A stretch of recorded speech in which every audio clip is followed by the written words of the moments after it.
Hello, this is Mark Smith with Family Tree Counseling Associates, and I'm going to be speaking with you today on what I believe to be an interesting topic.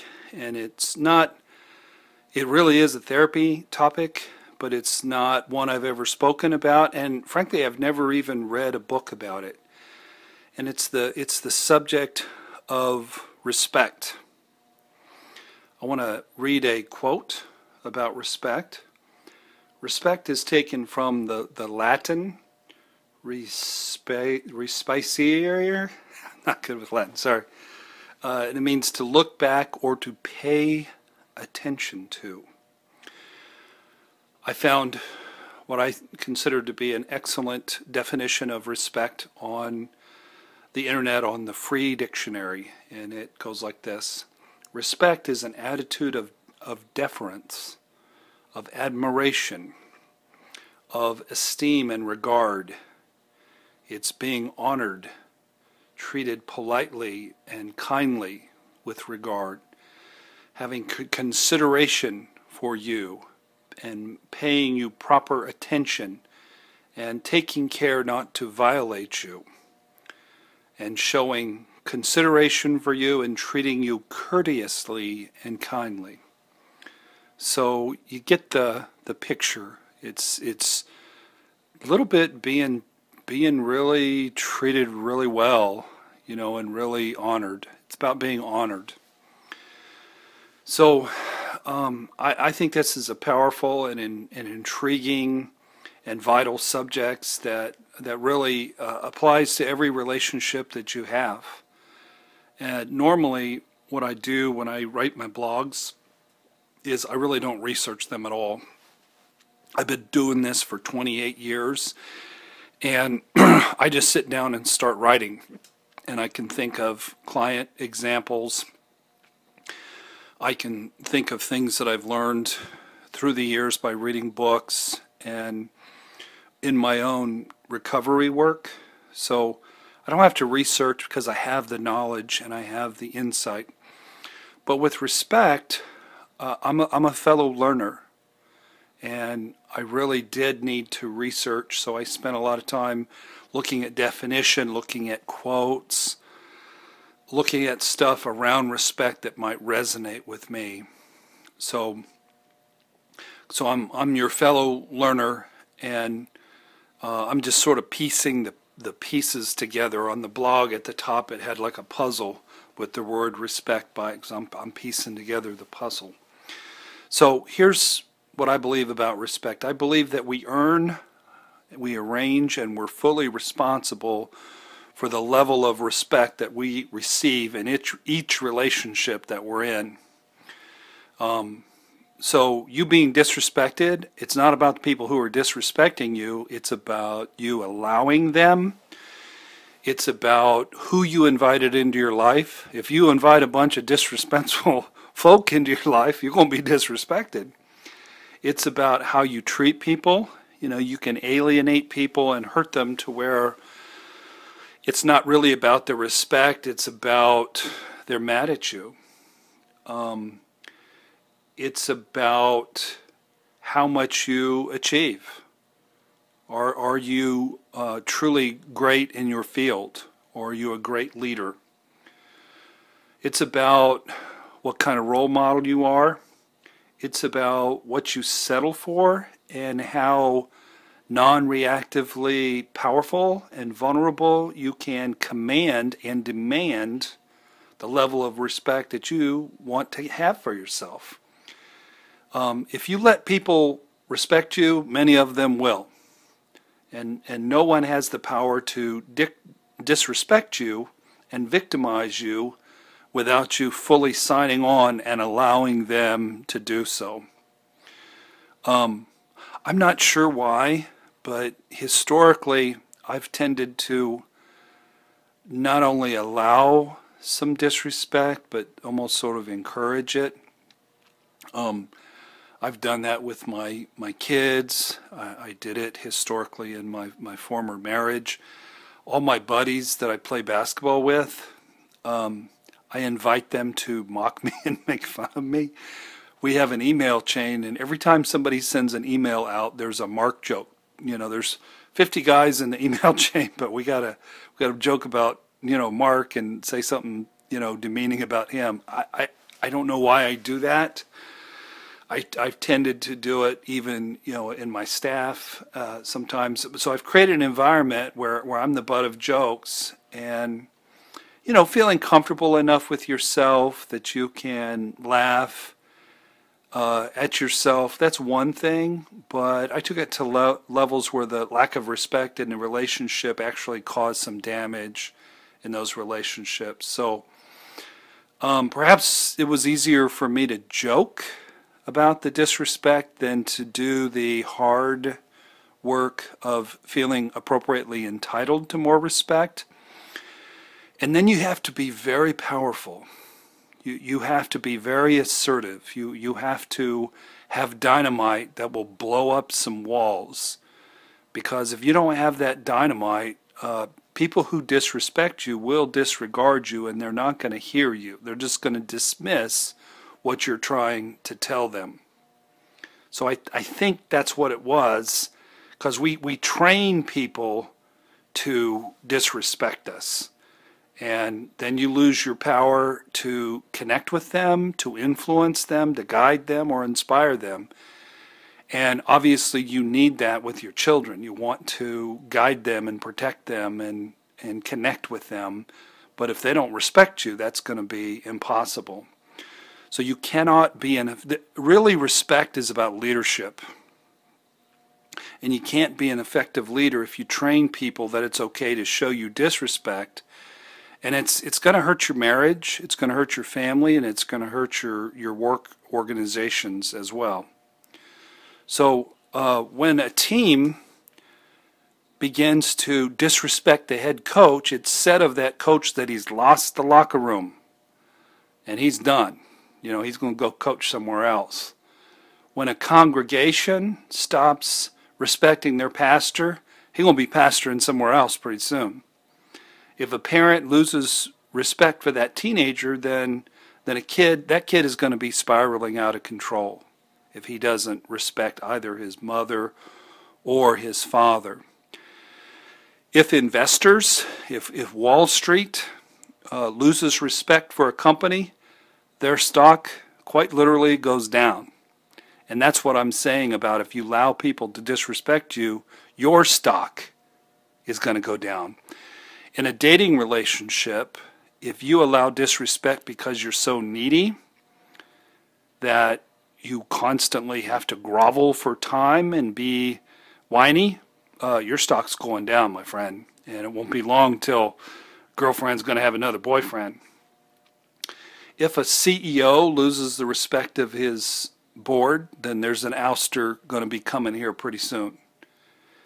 And finally, if a woman stops respecting her husband, then both her heart and her body are going to be closing down until that respect is won back. And if he cannot win her respect back, then the marriage doesn't have much of a future, unless people are going to stay at a marriage where they're sort of mutually torturing each other. And I know that there's issues of husbands needing to respect their wives, but the reason I said it that way is I think most men are put together in such a way to really crave and need respect, and most women are put together primarily to crave and need love and affection. And that might sound like a sexist statement. The one book I have heard about along these lines is called Love and Respect. And it's based on a verse of Scripture in Ephesians where it says, husbands, love your wives as Christ loved the church, and wives, respect your husbands. Because, this part isn't in the Scripture, because they have sensitive egos and they just need to be respected because that's how God made them. But I do love the definition that I found in the Free Dictionary: an attitude of deference, admiration, esteem, regard, honor, being polite, really showing consideration, paying proper attention to, taking care to not violate, and showing consideration for. If you respect somebody, you look up to them. There was a thing, if you watch American Idol, my kids got me watching American Idol years ago, and they've all gone to college, but I still watch it. I just enjoy it. So Jessica, the gal with the country singer with like pink hair in the front, black in the back, which I hate, but great singer. But this past week, she got some really harsh feedback from the judges, from all three of them. And what's that? Ryan Seacrest asked her, how'd that feel? And she said, you know what? They are a lot more accomplished than me. So I'm sure they're right and I'm wrong because I respect them. So I'm going to go back and I'm going to look at the video, and I thank them for their feedback. She didn't get defensive. She didn't get whiny. She didn't start crying. She said, thank you for the feedback. And I respect that. That's her respecting them, as she should. They're all, the judges are all amazing superstars, and she's somebody who hasn't really accomplished much in the industry at all. So that's what respect looks like. You can hear feedback and you respect the person so much, you give them the benefit of the doubt that they're probably right and maybe you're not. If someone's telling you that they respect you and you don't feel respected by them, then ask yourself, are they showing an attitude of deference? Are they showing a lot of admiration and praise? Do they esteem you? Do they honor you? Are they kind to you and considerate? Are they courteous? Do they make you a priority? If they don't, then they really think they respect you, but they really don't. If you firmly and non-reactively and vulnerably express your feelings about your issues of being respected, say by your spouse, and they don't hear you and they tell you, listen, that's your issue, you're projecting onto me, they don't apologize, they don't go back and fix whatever it is you deem to be disrespectful, they continue to do that or not do something, then you can be sure that in the real world where it does you any good, you are not being respected. And you're going to need to go to war with your spouse or with your boss or with your kids or with whoever is making the mistake of disrespecting you. Because as you gain self-respect and you gain the ability to be assertive, you become a lot more formidable. And it's not scary, you're not going to be reactive, you're not going to yell at anybody, you're not going to control or manipulate anybody. But you are going to be a force to be reckoned with because you're powerful and you are to be respected. So I'm going to be writing a lot about this subject of respect, probably quite a bit. I might even write a book on it because it just seems like a huge topic that really hasn't been covered very much. A codependent person, what they do is they set themselves up to be disrespected because they lack self-esteem. They lack a healthy sense of entitlement. They shrink from conflict. They're afraid of conflict. And they lack the personal power to break through walls of defensive people who do not respect them. Even though they in their mind, hey, I respect you, but you got to be pretty powerful to pierce that wall if in fact they really don't. Counterdependent people, or the opposite of codependence, people that tend to be controlling and independent and oblivious and self-centered and overly independent, they set themselves up to be respected because they don't listen well. And they're hurtful to people when they're reactive. And frankly, they don't show enough respect. In order to be given respect, you have to be respectful. You have to be powerful, you have to be assertive. You have to command the respect. You need to be worthy of the respect. You need to earn it, but you also need to give respect too. And if you don't give respect, people are going to have a hard time giving respect back to you. So a counter-dependent also sets themselves up by being oblivious to there's disrespect going on around them, and there's so much in their own world they didn't even notice it, because they're all sort of wrapped up in themselves. And the history of business is strewn with examples of oblivious, arrogant men who've lost their companies because they lost the respect of their staff. And of course the world is filled with examples of men who've lost their wives, or wives who've lost their husbands because respect went away and nobody was paying attention, and the next thing you know, you're being discarded. An interdependent person, a healthier person, slowly gains more and more respect as they become healthier by having a disarmingly vulnerable voice, by being strong enough to assert themselves without being reactive, by being talented at what they do, and by training everybody around them not only to feel respect, but show the respect in a way that works for the respected person. If your respect language, if you will, is A, B, and C, then to be respected, you're going to need A, B, and C. And if somebody wants to do X, Y, and Z, even if they do respect you, they're really not respecting you because they aren't giving you what you are asking for and what you need in terms of showing that respect. A basketball coach might feel respected if you stay after practice and shoot an extra 100 free throws, not if you go after practice and say nice things about the coach to the press. He didn't care about that. That's nice, but he'd rather you do what he said and shoot those free throws.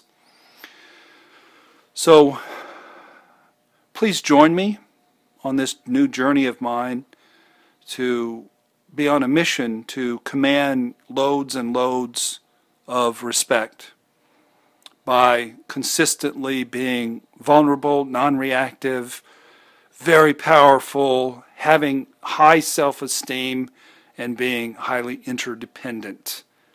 So respect. Please respect our channel on YouTube and join us. We're up to 666, last I look, subscribers, so it's growing, and we're up to about 82,000 views. So, and my staff, I'm so proud of them. Kathy Henry is just killing some videos, and her numbers right out of the chute, her first 4 videos, they're all beating mine. And that's fine. I want her to be successful. Christy Alosio, Javon Lockhart, Andy Holzman, they're making excellent videos. They're well trained, they're very knowledgeable, and Jerry and I have been sort of resigned to the sidelines just a little bit by the new blood. And I'm glad that listeners are interested in hearing some new ideas from some new personalities. So also do visit our website. I do have a new book out on shame, Healing Toxic Shame Through Recovery, and please buy that. That's a way to show respect. Buy my book. If you do value the knowledge and the insight you get from this, and you have shame issues, I do think it would help you. So I encourage you to continue to work on being interdependent and healthy, and to teach everyone in your life to treat you with the appropriate and loving and kind version of respect that you need as a healthy, connected, vibrant, successful person. So thank you so much. God bless.